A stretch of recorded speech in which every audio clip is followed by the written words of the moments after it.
We've established two big platforms funds in the last 12 months, and each time we had no problem securing the debt. And typically, the leverage is very much driven by who are our partners and the appetite of our partners for debt. And typically, it's between 40% to 65%.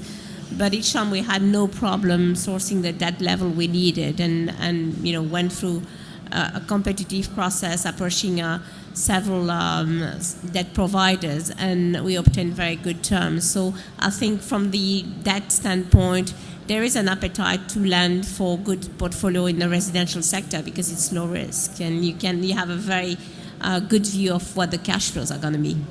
And are you seeing the sort of alliances, the kind of insurance companies, that alternative debt side? Were they making offers on these? Were they one of the lenders who were interested? Absolutely. I mean, some of these debt funds, senior debt funds, are very competitive, and they are especially competitive if you want to go longer term, because the banking sector tends to still remain within the 5-year range. If you want to go for longer term, then the insurance companies are very competitive, the senior debt funds by this company. The availability in the Dutch market is low. So the private investors, the loans from banks.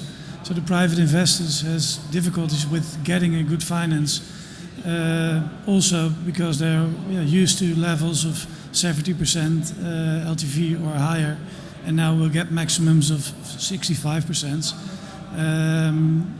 Therefore you see more equity-based parties which can close deals, and the leverage parties are out of the market now.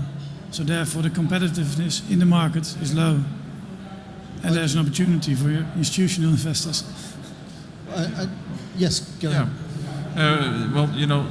Aside from the consequences of the scarcity of finance in the market, we also see it as an investment opportunity, because we offer senior loans to the market.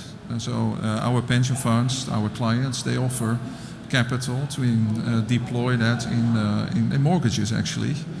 And that's interesting, because if you look at it within a fixed income portfolio, coming back to the bond yield gap, you get a very nice spread on top of your fixed income, in this case mortgage investments.